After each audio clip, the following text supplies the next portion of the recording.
আজকের গল্প দেউদারগঞ্জের ভূত। কলমে নলিনী দাস। বনের মধ্যে হুক্কা হুয়া করে শিয়াল ডাকছে। বাইরে বড় ঘড়িতে ঢং ঢং করে 12টা বাজল। বনলতা আর আমি ঢুলছিলাম। সীতাও মস্ত বড় হাই তুলল। কালু সবে বলতে শুরু করেছিল, আরে 12টা বেজে গেল রে। ঠিক তখনই দূর থেকে ভেসে আসা একটা অদ্ভুত গোঙানির শব্দে সে থতমত খেয়ে চুপ হয়ে গেল। বুলু মৃদু আর্তনাদ করে মালুকে জড়িয়ে ধরল। তারপরে বলল, ওই যে দেখতে পাচ্ছ, ওই যে বনের ধারে। অমাবস্যার রাত 12টা। অন্ধকারের মধ্যে বনলতাদের একতলা বাড়ির ন্যাড়া ছাদে বসে আমরা। দূর বনের প্রান্তে আবছা দেখতে পেলাম একটা মানুষ লম্বা সাদা রোগা মূর্তি পূব দিক থেকে পশ্চিমে ছুটে চলে গেল, আর পশ্চিম থেকে পূবে উল্টো দিক থেকে আসলো। সেই ভুতুড়ে গোঙানির শব্দটা হঠাৎ আরও জোরে শোনা গিয়ে তারপর হঠাৎ মিলিয়ে গেল। বুলু সব দেখে ঠকঠক করে কাঁপছে। মালু কালুকে বলল, কিরে, এবার বিশ্বাস হলো তো? কিছুই তো মানতে চাস না, বলিস চোখের ভুল। প্রথমে একটু হকচকিয়ে গেলেও সামলে নিয়ে কালু বলল, এত দূর থেকে দেখে কি কিছু মেনে নেওয়া যায়? নিশ্চয়ই মনে হচ্ছে কারু কারসাজি। মালু বলল, আরে কার আবার কারসাজি হবে? এখানে আছেই বা কে? সত্যি এই এলাকাটা খুব নির্জন। দেউদারগঞ্জের উত্তর প্রান্তের শেষ বাড়িটাই আমাদের ক্লাসের মেয়ে বনলতার দাদুর। পূবে আর পশ্চিমে কোনো বাড়ি নেই। দক্ষিণে বড় বড় কটা বাগান বাড়ি, তার উত্তরে ঝোপঝাড় ধানক্ষেত পার হয়ে দূরে দেখা যায় বিখ্যাত দেউদারগঞ্জের বন। আমি বললাম, অমাবস্যার রাত দুপুরে এখন তো সবাই ঘুমিয়ে, তাই না? বনলতা বলল, আমরা কজন যে চুপি চুপি ছাদে মাদুর পেতে বসে আছি সেটা আমাদের বাড়ির লোকেরাই জানে না, তা বাইরের লোক জানবে কি করে? এভাবে বেশ কিছুক্ষণ তর্ক বিতর্ক চলল। তারপর কালু বলল, আরে আমি রাখছি না, কিন্তু চোখ কানকে অবিশ্বাস করব কেন? সত্যিই তো একটা সরু লম্বা সাদা মূর্তি চোখের সামনে দেখলাম, আর শুনলাম গোঙানির শব্দ, কিন্তু সেগুলোকে ভৌতিক বলে ঠিক বিশ্বাস করতে পারছি না, বুঝলি? আমরা 4 বন্ধু, কালু, মালু, বুলু আর আমি টুলু। এক কথায় গন্ডালু। কাঞ্চনপুরের কাছে একটা নির্জন পাহাড়ি অঞ্চলে একটা চমৎকার স্কুলে পড়ি। অনুসন্ধান করে অনেক রহস্যের সমাধান আমরা করেছি, তাই বন্ধুরা আমাদের নাম রেখেছে গোয়েন্দা গন্ডালু। শতখানিক মেয়ে হোস্টেলে থাকি, আর বাকি মেয়েরা আসে কাঞ্চনপুর, ঝাউতলা বা দেউদারগঞ্জ থেকে। স্কুল বাড়ির পশ্চিমে জমিদার বাড়িতে আমাদের টিচার অনিমাদির দাদু থাকেন। তিনি ওই স্কুলের প্রতিষ্ঠাতা এবং আমাদের অভিভাবক। তাদের বাড়ির কয়েকটা রহস্যের সমাধান করেছিলাম, তাই তিনি আমাদের দাদু হয়ে গেছেন কখন বুঝতেই পারিনি। পোষা শিম্পাঞ্জি অঙ্গদ আর পুরনো কর্মচারী ঘনশ্যামকে নিয়ে দাদু নাতনির ছোট্ট সংসার। প্রায় প্রতি শনি রবিবারই ছোটোখাটো ছুটিতে আমরা দাদুর বাড়ি যাই। আমাদের স্কুলের পরিবেশটাও সুন্দর। পশ্চিমে কাঞ্চনপুর, দক্ষিণে ঝাউতলা আর রঙ্গন পাহাড়, পূবে রঙ্গনা নদী, আর ওপরে ছোট ছোট পাহাড়, আর উত্তরে দেউদারগঞ্জ। সমস্ত এলাকাটার প্রাকৃতিক দৃশ্য ভারী চমৎকার। সবচেয়ে সুন্দর দেউদারগঞ্জের বন। কাঞ্চনপুর, ঝাউতলা আর দেউদারগঞ্জের পাহাড় বনে এসব অঞ্চলের আগেকার দিনের রাজাদের অনেকই ভাঙা প্রাসাদ, দুর্গ আর টাওয়ার দেখা যায়। রাজাদের অনেক সত্যি ইতিহাস আর তাদের বিষয়ে বহু কিংবদন্তি আমরা শুনেছি। একটা হলো যে কাঞ্চনপুরের আর ঝাউতলার রাজাদের অনেক ধনরত্ন নাকি খুঁজেই পাওয়া যায়নি। হয়তো সেসব কোথাও লুকানো আছে, কোনো একদিন ভবিষ্যতে হয়তো কেউ আবিষ্কার করবে। মাঝে মাঝে আমরা কল্পনা করি যে আমরাই সেই গুপ্তধন খুঁজে পেয়েছি। দেউদারগঞ্জের বনটা ভারী সুন্দর। দাদুর কাছে শুনেছি আগে ওই বনে অনেক দুষ্প্রাপ্য জীবজন্তু দেখা যেত। দেশি বিদেশি কিছু পর্যটকের যাওয়া আসাও ছিল। কাঞ্চনপুর পৌরসভা একটা পুরনো টাওয়ারের ওপর একটা কাঠের কেবিন বানিয়ে দিয়েছিল আর রেখেছিল একটা কেয়ারটেকারকে। ট্যুরিস্টরা ওই কেবিনে আগে নাকি রাতে থাকতো। অনেক সুন্দর সুন্দর পশু পাখি দেখা যায় সেখানে। কিন্তু বেশ কয়েক বছর ধরে ওই বনের মধ্যে ভূতের উপদ্রব শুরু হয়েছে। বনের পাশের গ্রামের লোকেরা যেন রাতে কী সব দেখে। ভয়ে তারা আর সন্ধ্যার পর বাড়ি থেকে বেরোয় না, আর দিনের বেলাতেও বনে ঢোকে না। কোনো কোনো ট্যুরিস্টও নাকি ওই ক্যাবিনে রাত কাটাতে গিয়ে কী সব দেখেছে, তারপর ভয়ে অজ্ঞান হয়ে পড়েছে। সেই সব ট্যুরিস্টও আজ আর আসে না। ক্যাবিনটা অব্যবহারে অযত্নে পড়ে নষ্ট হচ্ছে। কেয়ারটেকারেরও কাজ নেই। সে নাকি কাঞ্চনপুরের বড় বাজারে একটা দোকান খুলেছে। আমাদের এই ক্লাসের মেয়ে বনলতা একদিন টিফিনের সময়ে চুপি চুপি আমাদের ডেকে বলল, এই তোরা তো গোয়েন্দাগিরি করিস, দেখ না আমাদের সমস্যার সমাধান করতে পারিস কি না। বনলতার বাবার বদলির চাকরি। পড়াশোনার জন্য সে থাকে দেউদারগঞ্জের দাদুর বাড়িতে। খুব নির্জন এলাকা। তাদের পাশের গ্রামের লোকেরা নাকি খুব ভয় পেয়ে গেছে। প্রতি অমাবস্যার রাতে ওখানে নাকি ভূত দেখা যাচ্ছে, কী সব শব্দ শোনা যাচ্ছে। রাতে বাড়ি থেকে তারা বেরোয় না। আমি সব শুনে বললাম, ভূত বেচারির যদি অমাবস্যার রাতে একটু কেঁদেই শান্তি হয়, তাহলে তোমাদের আপত্তি কিসে শুনি? বনলতা বলল, দাদু যে রোজ রাত বিরেতে বনের ধার দিয়ে বাড়ি ফেরে, পূর্ণিমা অমাবস্যা মানে না, যদি তাকে ভূতে ধরে। বনলতার দাদু মনোজবাবুকে আমরা চিনি। হাসি খুশি, ছোটোখাটো, পাকা চুল বৃদ্ধ। দুজনেই গাছপালা আর পশু পাখি ভালোবাসেন। রিটায়ার করে মনোদাদু এখন গ্রামের ছেলেদের পড়ান। স্বাস্থ্য রক্ষার নিয়ম, বৈজ্ঞানিক চাষ, বন সংরক্ষণ এইসব শেখান। এ তার রীতিমতো নেশা। বনলতা তাকে বলে বাতিক। মালু বলল, মনোদাদু তো গ্রামের লোকেদের গাছপালা নষ্ট না করতে শেখাচ্ছেন, তাতে বরং ভূতেদের খুশি হওয়া উচিত। আমি বললাম, ভূতেরা তোর দাদুকেই বেছে বেছে ধরবে কেন বলতো?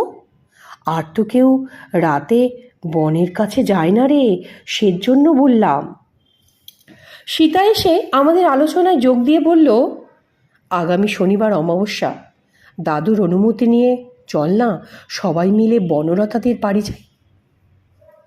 উৎসাহিত হয়ে বনলতা বলল, সেটা কিন্তু মজার হবে।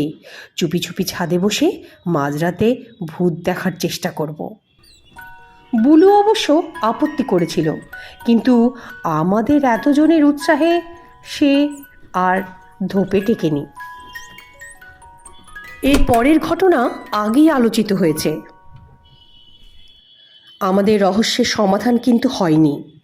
কালু এত দৃঢ়ভাবে বলল যে রাতে দেখা মূর্তিটা ভূত নয়, যে আমাদের মনের মধ্যেও একটা খটকা লাগলো। সকালে মনোদাদু আর তপন মিশোর সময় হলো না। তারা আমাদের বনে যেতে দিতে রাজিও হলেন না। জানেন না তো এর চেয়ে কত নির্জন বনে আমরা গেছি। যেখানে ভূতটা ছুটেছিল তার কাছাকাছি একবার গেলাম, কিন্তু সন্দেহজনক কিছু খুঁজে পেলাম না, আর পাবো বলে আশাও করিনি। মনোদাদু বলেছিলেন যে দেউদারগঞ্জের বন আগে আরও গভীর ছিল, আরও সুন্দর ছিল। বুলু জিজ্ঞেস করেছিল, তাহলে দাদু, বনের এমন দুরবস্থা ঘটল কেন? দাদু বললে, আরে গ্রামের লোকেরা গাছ কেটে আগুন জ্বালে, তারা তো বোঝে না না যে দেশের সম্পদ নষ্ট হচ্ছে, এতে আবহাওয়ার অবনতি হচ্ছে বা বৃষ্টিপাত কমে যাচ্ছে। সেটাই তো সমস্যা, তাদের বোঝায় কে? চেষ্টা আমি করছি। আমরা জঙ্গলে ঢুকলাম না ঠিকই, কিন্তু দূর থেকে সেই পাথরের টাওয়ারের ওপর ক্যাবিনটা দেখলাম। দিব্যি ছোট্ট, সুন্দর ঘর, চারিদিকে অনেক দরজা জানলা আর রেলিং দেওয়া কাঠের বারান্দা, একবারে সরু একটা কাঠের সিঁড়ি। সময় থাকলে কাছে গিয়ে ভালো করে দেখতাম। তপনবাবু একটু পিছিয়ে পড়েছিলেন। কালু, মালু আর সীতাও ইচ্ছে করেই তার সঙ্গে চলছিল। সীতা হঠাৎ বলল, আরেকদিন আসতেই হবে কিন্তু ওই কেবিনটা দেখতে। কালু বলল, কেবল দিনের বেলা এসে ঘুরে দেখে গেলে চলবে না, একটা রাত ওখানে থাকতে হবে, তাহলে হয়তো এই ভূতের ব্যাপারের সমাধান ঘটবে। তপনবাবু অবশ্য বড়দের মতো অত সাবধানী নন, বরঞ্চ কতকটা আমাদের মতো বেপরোয়া, সাহসী আর আমাদের মতোই অ্যাডভেঞ্চার ভালোবাসেন। কালুর প্রস্তাব শুনে তিনি রাজি। বললেন, সব ব্যবস্থা অনায়াসেই হয়ে যাবে। আগে থেকে প্ল্যান করে খাবার, জল, টর্চ, লাঠি সোটা নিয়ে আসতে হবে। কেবিনের কেয়ারটেকারকে খবর দিয়ে রাখতে হবে, তার কাছে তো বন্দুকও আছে। আর দেরি করা নয়, সামনের শনিবার প্রথম রাতে অল্প জ্যোৎস্না থাকবে, সেদিনই এখানে রাত্রিবাস করতে হবে। পরের শনিবার দিনের বেলা আলো থাকতে থাকতেই আমরা মালপত্র সব নিয়ে কেবিনে পৌঁছে গেলাম। তপনবাবু একটু পরে আসবেন বলেছেন, একেবারে কেয়ারটেকারকে সঙ্গে করে নিয়ে। মনুদাদুও বনলতাকে নিয়ে আসবেন। তখনও অন্ধকার হয়নি, পাখিরা বাসায় ফেরার জন্য ওড়াউড়ি করছে। কোথায় কে বসবে, কোথায় কে শোবে, কোথায় কে দাঁড়াবে, তাই নিয়ে বোধহয় ঝগড়া করছে তারা। কিচিরমিচির শব্দে কানে তালা লাগার জোগাড়। সীতা কাতরভাবে বলল, আচ্ছা, যদি বাবা না আসতে পারে? কথাটা শুনে বুলু কাঁদো কাঁদো সুরে বলল, যদি মেশো আর মনুদাদুও না আসে তাহলে কি হবে? কথাগুলো শুনে কালু ধমক দিল, বলল, আগে থেকেই কাঁদুনি গাছনি, নিশ্চয়ই কোনো কাজে আটকে গেছে, তাই দেরি হচ্ছে। মালু এতক্ষণ মুগ্ধ হয়ে চারিদিকের শোভা দেখছিল, তারপর বলল, ওপরে চল, আরও ভালো করে দেখা যাবে। কালু ঘুরে ঘুরে সব দেখছিল। কাকড়ের রাস্তা দিয়ে আগে টাওয়ারটা ঘেরা ছিল, এখন কাটা আর বুনো ঘাসে সব ঢেকে গেছে। ক্যাবিনেটটাও সুন্দর, ছিমছাম, কিন্তু অযত্নে ময়লা আর রংচটা অবস্থা। কাঠের সিঁড়িটা নড়বড়ে। কালু বলল, চল একে একে ওঠ, অন্ধকার হলে উঠতে অসুবিধে হবে।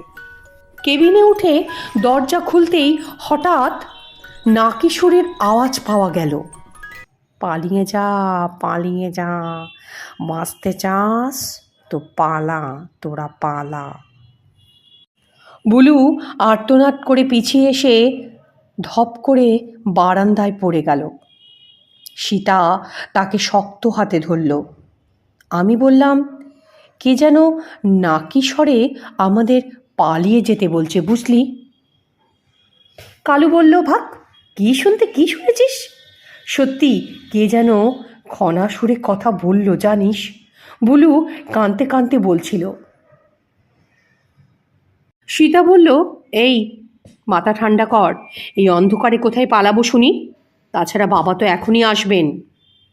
কালু টর্চ হাতে ঘরের মধ্যে ঢুকলো, সঙ্গে আমরাও, কিন্তু কাউকে দেখতে পেলাম না।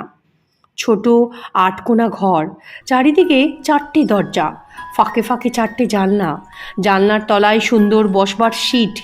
দিব্যি ঘরের মধ্যে বসেই বাইরের জঙ্গলের দৃশ্য দেখা যায়।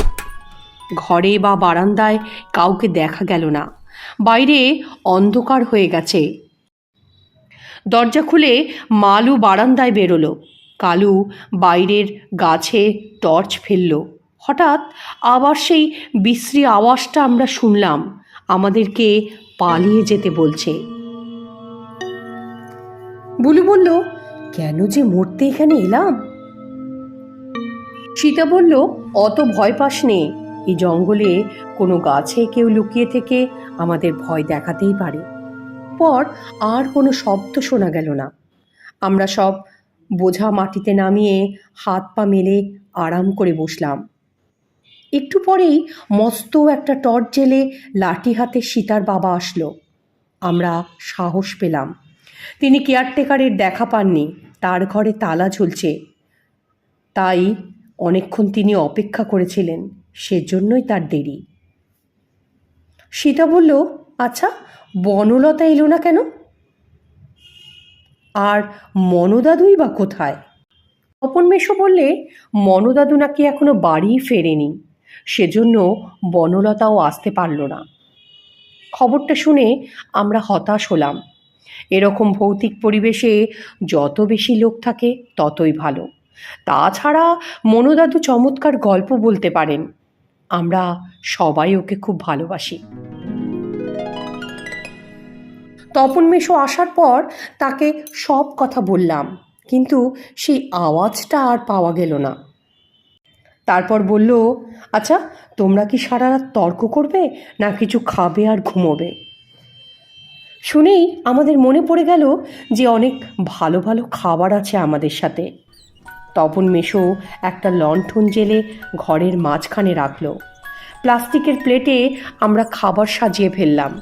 মাছের চপ, লুচি, শুকনো রাধা মাংস, প্যাড়া আর চমৎকার চাটনি, যার গন্ধেই জিভে জল আসে। খেতে খেতে ভূত প্রেতের কথা ভুলেই গেলাম। মেজাজটা ভালো হলো, মনে সাহস এলো। ভেবেছিলাম গল্প করেই আমরা রাতটা কাটিয়ে দেব। চারিদিকে অমাবস্যার মতন অন্ধকার, কারণ এখন চাঁদ ডুবে গেছে। আমাদের ঢুলতে দেখে তপন মেশো ঘুমিয়ে নিতে বললে। ভোরবেলা উঠে চারিদিকে তদন্ত করতে হবে। তিনি লণ্ঠনটা একটু কমিয়ে এক কোণে সরিয়ে রাখলেন। কতক্ষণ ঘুমিয়েছিলাম জানি না। হঠাৎ একটা অস্বস্তিকর অনুভূতি নিয়ে চমকে জেগে উঠলাম। আবছা আলোয় বুঝতে পারছি না কোথায় আছি, কি হচ্ছে, কেন ভয় করছে। খুব জোরে হাওয়া বইছে, রীতিমতো ঝড় বলে মনে হচ্ছে। ক্যাবিনের দরজা জানলার পাল্লাগুলো একবার খুলছে একবার বন্ধ করছে, তাতে খটখট আওয়াজ হচ্ছে।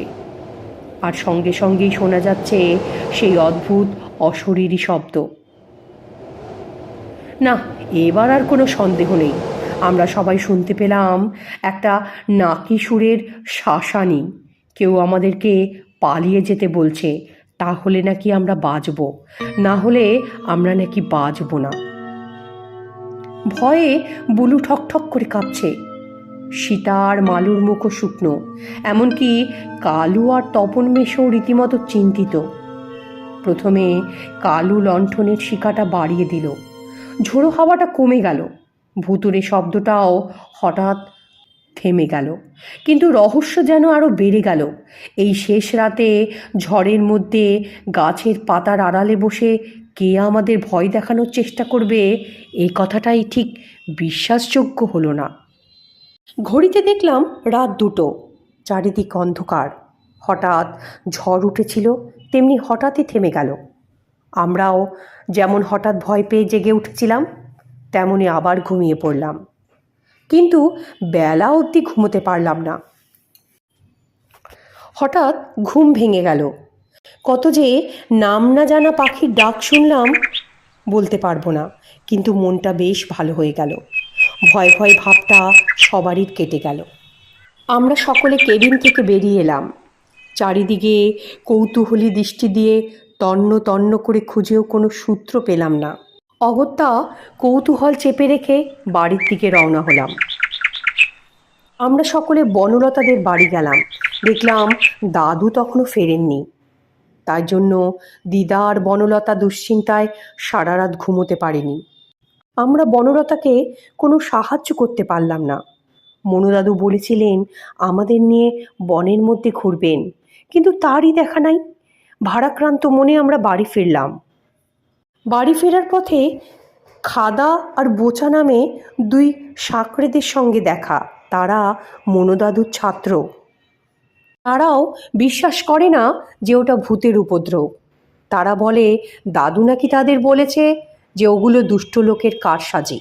তাদেরকে বিদায় দিয়ে আমরা বাড়ির পথ ধরলাম।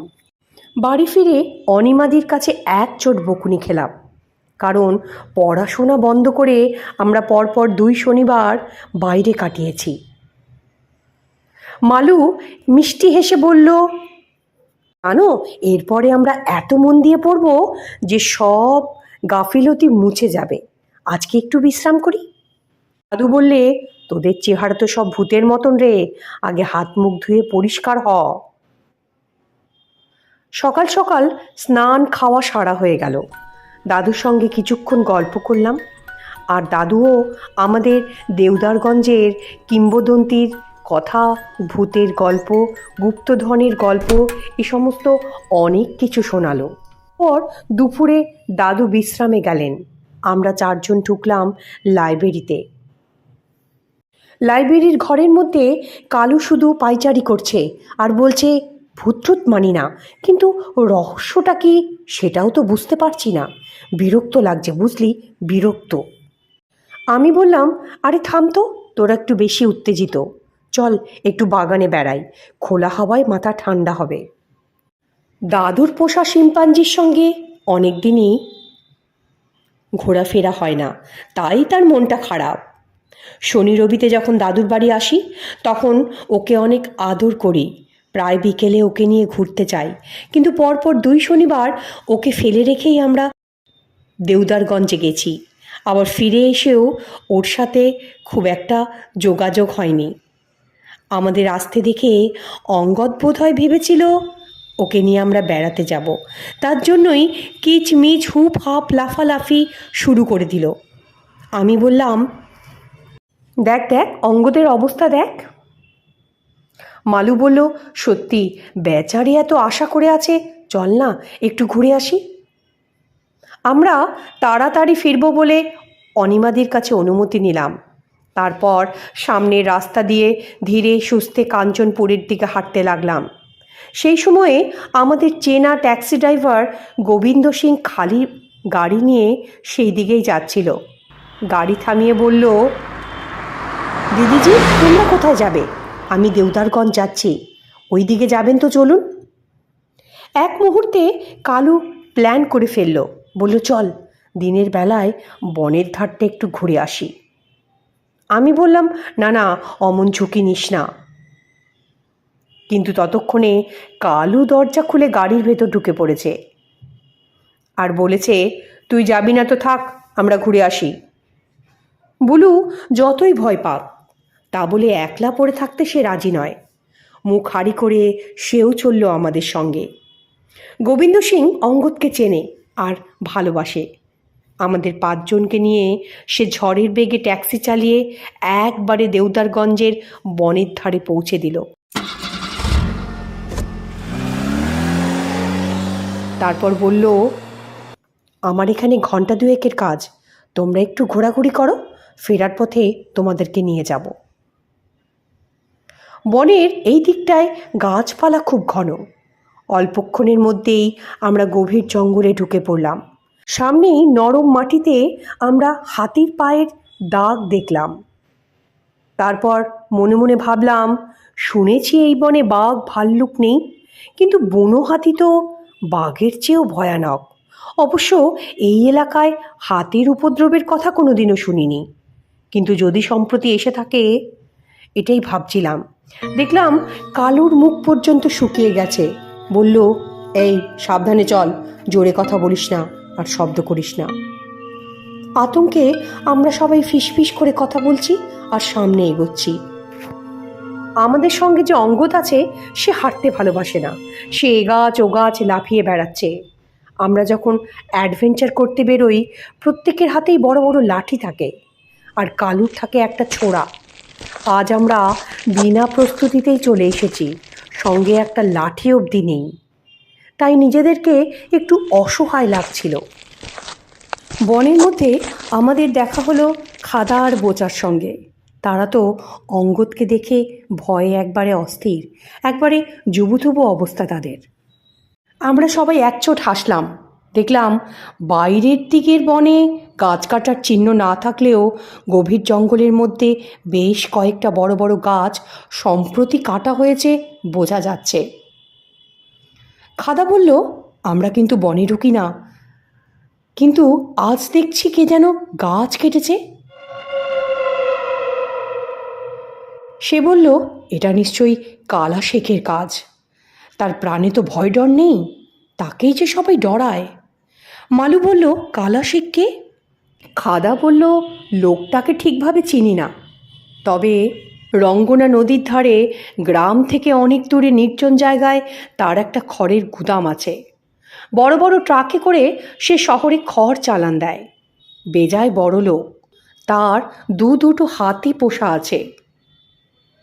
মালু ফিসফিস করে বলল, ওফ, বাঁচা গেল। তাহলে এই হাতির পায়ের ছাপই আমরা দেখলাম, ওটা বুনো হাতি নয়। বাপ্পা!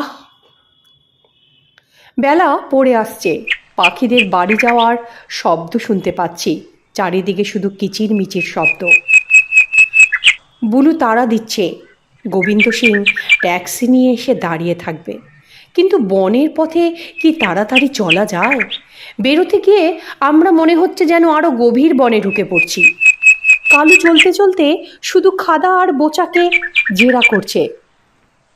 কালু শেখের কথা জিজ্ঞেস করছে, তার খড়ের ব্যবসার কথা জিজ্ঞেস করছে, সে হাতি কেন পুষেছে সেটাও জিজ্ঞেস করছে। কিন্তু তারা বলছে তারা নাকি কিছুই জানে না, কারণ কালু শেঠের ব্যবসায় অনেক কর্মচারী কাজ করে, কিন্তু তারা কেউ এই স্থানীয় কর্মচারী নয়, তারা সব ভিনদেশি। তাই গ্রামের লোকে কালু শেখ সম্বন্ধে কিছুই জানে না। বনের প্রান্ত দিয়ে হাঁটতে হাঁটতে আমরা ট্যাক্সির হর্ন শুনলাম। বুঝলাম যে ট্যাক্সি চলে এসেছে। গোবিন্দ সিং অনেকক্ষণ ধরে অপেক্ষা করছিল, ভাবছিল সে ফিরে যাবে, কিন্তু তখনই আমরা এসে তার সামনে উপস্থিত। ট্যাক্সি করে ফিরলাম বলে সন্ধ্যের অনেক আগেই আমরা বাড়ির সামনে পৌঁছে গেলাম। কিন্তু বাড়ির সামনে হাঁটাহাঁটি করব বলে দেওদারগঞ্জের বনে পৌঁছে গেছি শুনে বাড়িতে প্রচুর বকা খেতে হলো। কালু কোনো রহস্যের সন্ধান পেলে যেন পাগল হয়ে যায়। সমাধান না করা পর্যন্ত তার কোনো কিছুতে মন বসে না। সোমবার সে প্রায় সব ক্লাসেরই পড়া ভুল করলো, অন্যমনস্কর জন্য বকুনিও খেলো। মঙ্গলবার আমরা অপ্রত্যাশিত ছুটি পেলাম। আমাদের কিছু ভাবার অবসর না দিয়েই কালু দাদুর অনুমতি নিয়ে প্ল্যান করে ফেললো যে আমরা চারজনে খাবার সঙ্গে নিয়ে সারাদিনের জন্য বেড়াতে বেরোবো। আমরা তো বেড়াবার জন্য এক পায়ে রাজিই থাকি। ঘনশ্যামদার তৈরি খাবার নিয়ে বেড়াতে যাওয়ার মজাই আলাদা, সেটা রীতিমতো বনভোজনের আকার নেয়। রোজ রোজ ট্যাক্সি করে যাওয়ার খরচ আমাদের নেই, তাই অতটা পথ হেঁটে যাওয়াও সম্ভব না। অগত্যা অঙ্গদকে ফাঁকি দিয়ে আমরা বাসে চড়েই দেওধারগঞ্জ রওনা হলাম। সে বেচারি বড় আশা করেছিল আমাদের সঙ্গে ঘুরতে যাবে। আমাদের মন এমনিতেই সবার খারাপ। সীতার কাছে শুনেছিলাম মনোদাদু এখনো বাড়ি ফেরেনি। বনের মধ্যে ঢুকে ডান দিক বা বাঁ দিকের কোনো প্রভেদ বুঝতে পারলাম না। কেবল বুঝলাম আজ আমরা একটু বেশি গভীর জঙ্গলে এসে পড়েছি। ঘন্টা দুয়েক ঘুরে ক্লান্ত হয়ে পড়লাম আমরা, অথচ কোন দিকে যাব সেটাই এখনও ঠিক করতে পারিনি। হঠাৎ একটা খুব ঘন ঝাপড়া গাছের বেড়ার মতো দেখে কালু তার পেছন দিকে দেখতে গেল। সঙ্গে ছিল মালু। সেও বেড়ার পিছনে হঠাৎ গিয়ে দুজনেই অদৃশ্য হলো। আমরা সবাই চিৎকার করছি, এই তোরা কোথায় গেলি? তারপর সারা শব্দ না পেয়ে আমরাও সেদিকে পা বাড়ালাম। আমাকে একা ফেলে যাস না বলে বুলু এসে আমাদের সঙ্গে চলতে শুরু করলো। বেড়ার পেছনে একটা অদৃশ্য গর্তের মধ্যে হঠাৎ করেই আমরা পড়ে গেলাম। আমরা বুঝতেই পারিনি যে ওখানে কোনো গর্ত থাকতে পারে। রীতিমতন গভীর অন্ধকার একটা গহ্বর, কি যে সাংঘাতিক ভয়ঙ্কর সেটা বলে বোঝাতে পারবো না। চোখ বুজে আছি আর ভাবছি, এবার হাত পা মাথা একবারে বুঝি গুঁড়ো হয়ে গেল। কিন্তু চোখ খুলে বুঝলাম কোনো লাভ নেই, অন্ধকারে কিছুই দেখা যাচ্ছে না। শেষ পর্যন্ত অবশ্য হাত পা অক্ষত আছে এটা বুঝলাম, কারণ আমরা পড়েছিলাম এক গাদা ঘাস পাতা বা খড়ের মধ্যে। কিছু বুঝছিলাম না, কিন্তু জায়গাটা খুব নরম নরম। হঠাৎ কানের কাছে বুলুর কাতর স্বর শুনলাম। হ্যাঁ রে, আমরা কি পাতালে এসে পড়েছি? আমরা বেঁচে আছি তো? ওর কথা শুনে আমরা না হেসে পারলাম না। সারপ্রাইজ! চারজনের গলার আওয়াজ পাওয়া গেল হাসিতে। বুঝলাম আমরা সবাই এক জায়গাতেই আছি। কালু বলল, আরে কি কাণ্ড হলো বলতো? কোথায় এসে কোথায় পড়লাম কিছুই বুঝতে পারলাম না। আমি বললাম, তোরা যে এমন একটা গর্তে পড়েছিস সেটা বুঝবো কেমন করে? তোরাও তো চুপচাপ ছিলি, কিছু তো বলবি। মালু বলল, দেখ, গর্তটা এমন আশ্চর্য কৌশলে লুকোনো আছে, কারো সাধ্য নেই যে বাইরে থেকে সেটা বুঝতে পারে।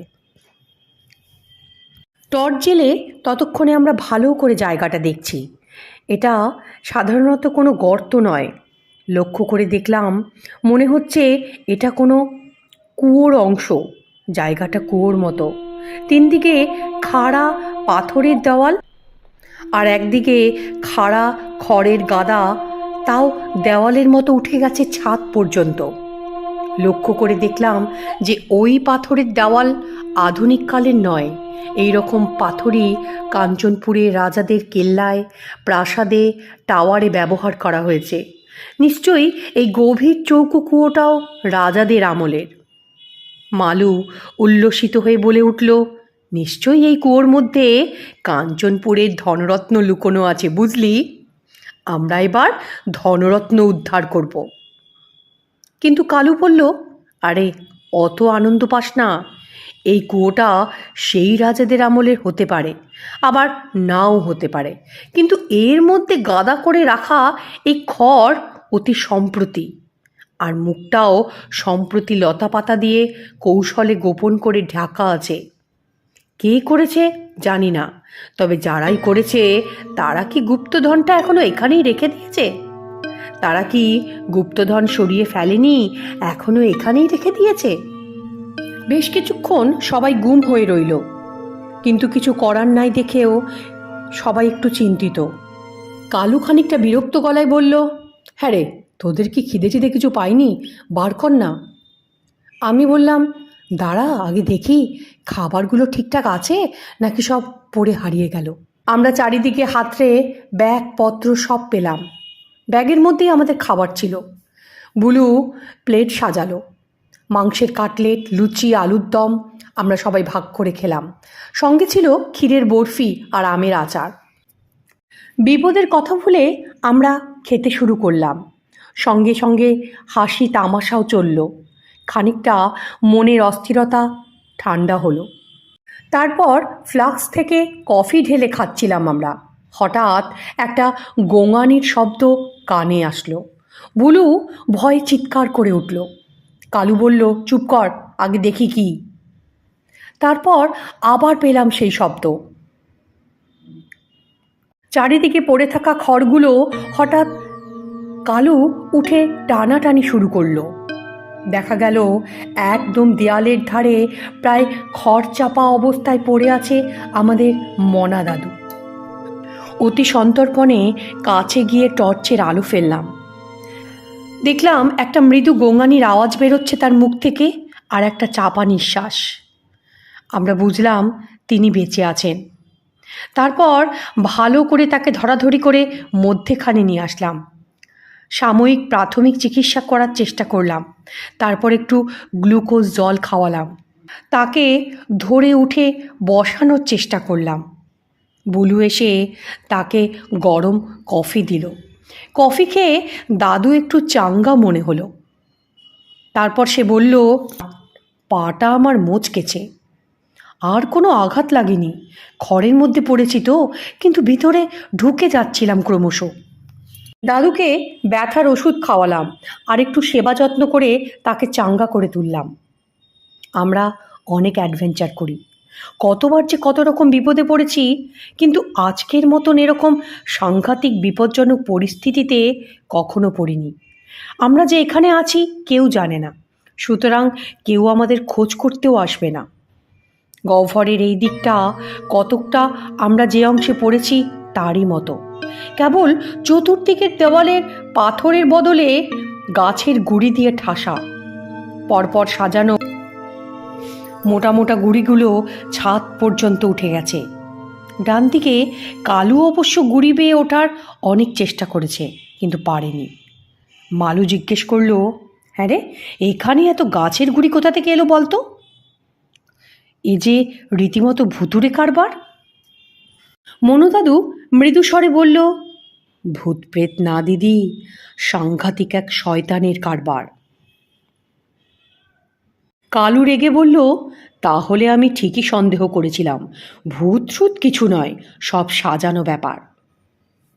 মনু দাদু আবার বলল, এরা ভূতের ভয় দেখিয়ে গ্রামের লোকেদের বনে ঢোকা বন্ধ করেছে। এখানে লাখ লাখ টাকার কাঠ চুরি ব্যবসা চলছে।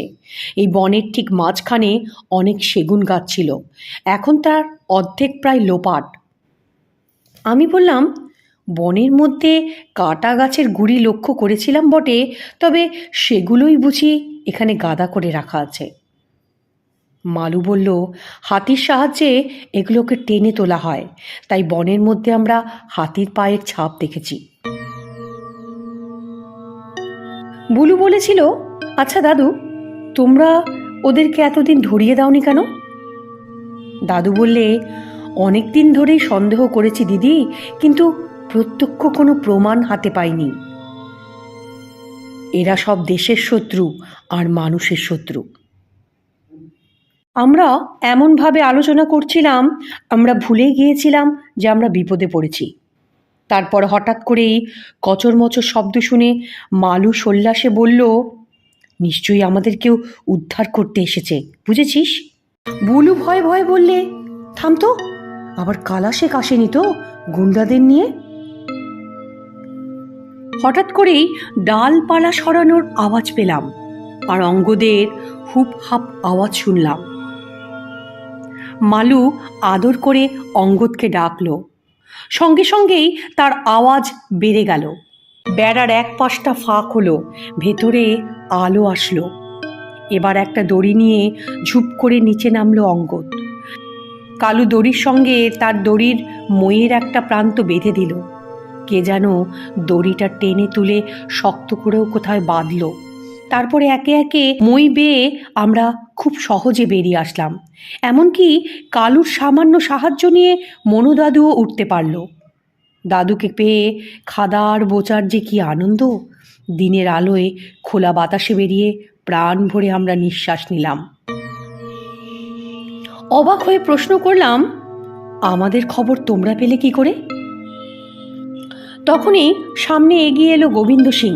বললে, আমি খালি ট্যাক্সি নিয়ে দাদুর বাড়ির সামনে দিয়ে আসছিলাম, হঠাৎ দেখি অঙ্গদ লাফিয়ে মানুষের মতো গাড়ির সামনে দাঁড়ালো আর হট করে গাড়ির দরজা খুলে ভেতরে এসে বসলো। এ তো থামাতেই পারি না। তারপর তার আন্দাজ বুঝে আমি তাকে দেউধারগঞ্জের বনের ধারে নিয়ে আসলাম। এসেই এখানে খাদা আর বোচার সঙ্গে দেখা। পথে তোমাদের কিছু জিনিসপত্র দেখে আমরা এদিকে আসলাম। এবার বাড়ি ফেরার পালা। কিন্তু তাজ্জব মানুষ মনু দাদু আর তেমনি আশ্চর্য মেয়ে কালু। চোট লাগা পা নিয়েই গোবিন্দ সিংয়ের কাঁধে ভর দিয়ে খুঁড়িয়ে খুঁড়িয়ে চারিদিক ঘুরে দেখছে। দেখে মনে হলো একটা মস্ত বড় পাথরের বাঁধানো গভীর চারকোনা কুয়োর মতন জিনিস, সম্ভবত কাঞ্চনপুরের রাজাদের তৈরি। তারই একধারে একটা ঢালু পথ বানানো হয়েছে অতি কৌশলে। তারপর লতা পাতা দিয়ে কুয়োর মুখটা বেমালুম ঢেকে দেওয়া হয়েছে। হাতিতে কাঠের গুঁড়ি টেনে এনে এখানে রেখেছে, তার চিহ্ন স্পষ্ট। এই নিশানা ধরেই নিশ্চয়ই কালা শেখের খড়ের গুদাম পর্যন্ত চলে যাওয়া যায়, কিন্তু আমরা সে চেষ্টা করলাম না। আমরা যখন এসব দেখছি ঠিক তখন অঙ্গদ এ গাছ ও গাছ চারিদিকে দৌড়ে বেড়াচ্ছে আর হুটোপুটি করে বেড়াচ্ছে। একটা ঝোপের আড়ালে পাওয়া গেল একটা লম্বা সাদা প্লাস্টিকে মোড়ানো মই, আর তাতে ছোট ছোট বাল্ব বসানো। তার দড়িতে বাঁধা একটা অদ্ভুত বাঁশির মতো জিনিস। সুইচ টিপে খাদা সাদা প্লাস্টিকের তলায় আলো জ্বালিয়ে দিল, আর তার বন্ধুটি বাঁশিটা তুলে ফু দিতেই অদ্ভুত সেই ভুতুড়ে গোঙানি শব্দ শোনা গেল। খাদা আর বোদা তার অঙ্গদের হাত ধরে দেউদারগঞ্জের বনের ভূতের দুরবস্থা দেখে মালু আর বুলু তো হেসেই অস্থির। মনুদাদু বললেন, কিন্তু কাঠের ক্যাবিনের ভুতুড়ে রহস্যের সমাধান তো হলো না রে কালু। তবে চল এখনই সেই ভূতকে শেষ করি বলেই সে খুঁড়িয়ে খুঁড়িয়ে রওনা দিল। আমরাও চললাম তার পিছে পিছে। সিঁড়ি দিয়ে আমরা দুরদার করে উঠলাম, তার আগেই অঙ্গদ গাছ বেয়ে কেবিনে পৌঁছে গেল। কালু গিয়ে ক্যাবিনের দরজা ঠেলে খুলতেই আবার সেই শাসানির শব্দ শোনা গেল। এখন কিন্তু আমাদের আর ভয় করলো না, কেবল অবাক লাগলো কোথা থেকে শব্দ আসছে। ভালো করে লক্ষ্য করে বুঝলাম দরজা খুললে শব্দ আসছে, আর দরজা বন্ধ করলে অটোমেটিক শব্দ বন্ধ হয়ে যাচ্ছে। ততক্ষণে অঙ্গদ উঠে গেছে কেবিনের ছাদে। সেখানে লাফালাফি করতে করতে একটা টেপ রেকর্ডারের সন্ধান পাওয়া গেল, যেটা ছিঁড়ে পড়লো আমাদের পায়ের সামনে। সেটা অতি যত্ন করে সন্তর্পণে লাগানো হয়েছিল এখানে লোকেদের ভয় দেখানোর জন্য। এরপরের ঘটনা খুবই সংক্ষিপ্ত আর চমৎকার। মনুদাদুকে তার বাড়িতে নামিয়ে আমরা গোবিন্দ সিংয়ের ট্যাক্সি নিয়ে সোজা গেলাম কাঞ্চনপুর থানায়, আমাদের পরিচিত police inspector mister Ganesh Ganguly আর তার সহকর্মী মিস্টার বিদ্যুৎ বসুর কাছে। কালা শেখ বা কালীচরণ শেঠের নাম পুলিশের সন্দেহ তালিকায় ছিল, কিন্তু এতদিন তার নামে কেউ নালিশ জানায়নি, অথবা কোনো কুকর্মের প্রমাণও তারা পায়নি। আমাদের কাছে সব কথা শুনে মিস্টার গাঙ্গুলি আর মিস্টার বসু তখনই তাকে গ্রেপ্তার করার জন্য লোক পাঠালো। এত তাড়াতাড়ি সব কিছু ঘটে গেল যে কোনো কিছু গোপন করার সময় পেল না কালা শেখ। দুষ্টু চক্রের সকলেই গ্রেপ্তার হলো। এর ফলে দেউদারগঞ্জের বন রক্ষা পেল, বন্ধ হলো বনের ধারে ভূতের উপদ্রব। এই ঘটনার কথা খুব ফলাও করে কাগজে বেরিয়েছিল, হয়তো তোমরা দেখেছ। সেখানে আমাদের 4 জনের ফটো ছিল, আর সঙ্গে ছিল মনুদাদু, গোবিন্দ সিং আর খাদা আর বোচার ছবি। আমার কিন্তু মনে হয় সব থেকে বড় কৃতিত্বের দাবি রাখে অঙ্গদ। সে যদি আমাদের খুঁজে না বের করতো তাহলে সেই বনের মধ্যে গর্তেই আমরা বন্দি থাকতাম। বুলুর ভাষায় না খেতে পেয়ে একদিন মরেই যেতাম।